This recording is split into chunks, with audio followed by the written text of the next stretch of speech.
अगले 2 मिनट में आप जो सुनने जा रहे हैं वो आपको हैरान कर देगा। तो चलिए पहले आपसे कुछ पूछता हूं, क्या आप ओआरएस का घोल जानते हैं? निश्चित रूप से जानते होंगे, काफी प्रचार किया जाता है। जब भी किसी को उल्टी दस्त होते हैं तो ओआरएस का घोल दिया जाता है। दोस्तों, आपको जानकर ताज्जुब होगा कि ओआरएस के जो आविष्कारक थे वो भारतीय थे और पिछले हफ्ते ही उनका गुमनामी में निधन हो गया। वो 88 साल के थे और ये जो ओआरएस घोल की खोज उन्होंने की थी उसने पूरी दुनिया में 6 करोड़ से ज्यादा जानें बचाई हैं। डॉक्टर दिलीप महालनोबिस ये उनका नाम था और उन्होंने जानबूझकर अपनी इस खोज को पेटेंट नहीं कराया था क्योंकि वो चाहते थे कि ज्यादा से ज्यादा लोगों तक इसका फायदा पहुंचे। पेटेंट न कराने का मतलब यह है कि उन्होंने इसके फार्मूले को पब्लिक कर दिया था ताकि लोग इसे बना सकें, बेच सकें और जो असमय जान चली जाती है लोगों की वो बच सके। लेकिन इसका नतीजा क्या हुआ? नतीजा यह हुआ कि डॉक्टर दिलीप खुद ही गुमनामी के अंधेरे में कहीं खो गए और पिछले हफ्ते जब कोलकाता में उनका निधन हुआ तो अखबार के किसी छोटे से कोने में एक छोटी सी खबर छपी। सोचिए, वो शख्स जिसने एक ऐसी खोज की जो पूरी दुनिया में 6 करोड़ से ज्यादा जानों को बचाने के काम आई, उस शख्स का नाम तक हम में से बहुतों को नहीं पता। हो सकता है अब कुछ लोग गर्व करेंगे इस बात पर कि देखो, ओआरएस का घोल करने वाला व्यक्ति भी भारतीय था। लेकिन क्या हमने उस शख्स की वो कद्र की? क्या हमने उसके बारे में जानने या पहचानने या बताने की कोशिश की? मैं आपको यह भी बताना चाहता हूं कि उन्होंने जो ये ओआरएस का घोल जिसका आविष्कार किया था उसमें होता क्या है। इसमें टेबल सॉल्ट होता है, बेकिंग सोडा होता है और कमर्शियल ग्लूकोज का ये मिश्रण होता है और इसे रामबाण कहा गया। किसी को डायरिया हुआ हो, दस्त हुआ हो, अचानक पानी की कमी हो रही हो, ओरल रिहाइड्रेशन सॉल्यूशन, यही होता है ओआरएस घोल। और वाकई मुझे मेरे किसी मित्र ने यह अखबार का छोटा सा टुकड़ा भेजा और मुझे भी जानकर बेहद हैरत हुई और इसीलिए मैं इस जानकारी को आपके साथ साझा कर रहा हूं। इस वीडियो को आप शेयर कीजिएगा।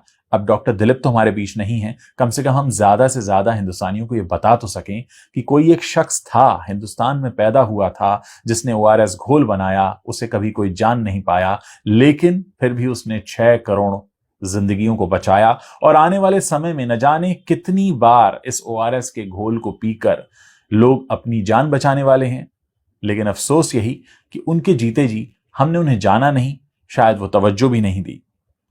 आज जब ये खबर मैं पढ़ रहा हूं तो निश्चित रूप से भावुक होने का समय है कि ऐसी कितनी ही प्रतिभाएं हमारे शहरों में, हमारे गांवों में दम तोड़ देती हैं।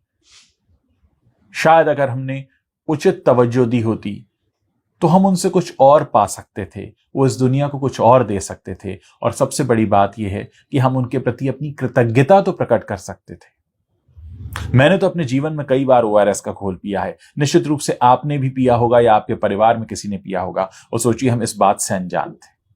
तो इस जानकारी को आपके साथ शेयर करने का मकसद सिर्फ इतना है ताकि हम पहचाने कि कई ऐसी शख्सियतें हैं हमारे बीच में जिनके बारे में हमें पता ही नहीं चलता।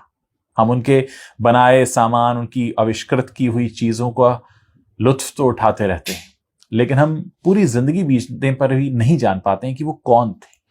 तो इस जानकारी को प्लीज शेयर कीजिएगा।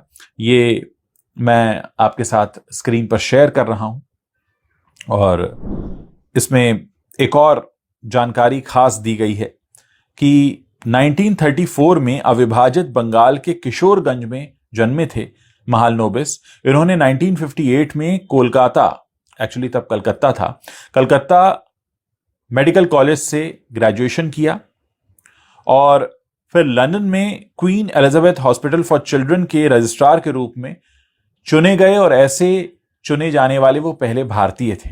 1964 में उन्होंने ओरल रिहाइड्रेशन थेरेपी पर अपना शोध शुरू किया। आप ये मानकर चलिए कि इन जैसे डॉक्टर्स जो हैं वो पूरी दुनिया के लिए एक मिसाल हैं। आज हम देखते हैं अपने आसपास कोई छोटा सा आविष्कार कर ले, उसको तुरंत पेटेंट कराने की दौड़ होती है, कैसे मेरा नाम हो जाए, कैसे मेरे बिना ये ना हो। लेकिन एक ऐसा शख्स जिसने कभी अपने क्रेडिट के लिए कहीं भागदौड़ नहीं की, कहीं नारे नहीं लगाए, कहीं चीख चिल्लाहट नहीं की, कहीं सोशल मीडिया पर कुछ नहीं लिखा, और वो शख्स हमारे बीच से चला गया। मैं आप लोगों से जानना चाहता हूं कि इस पूरी खबर को सुनने जानने के बाद आपको कैसा लग रहा है, और आपको क्या लगता है कि हमारे देश में कई बार प्रतिभाएं इसी तरह अपना दम तोड़ देती हैं।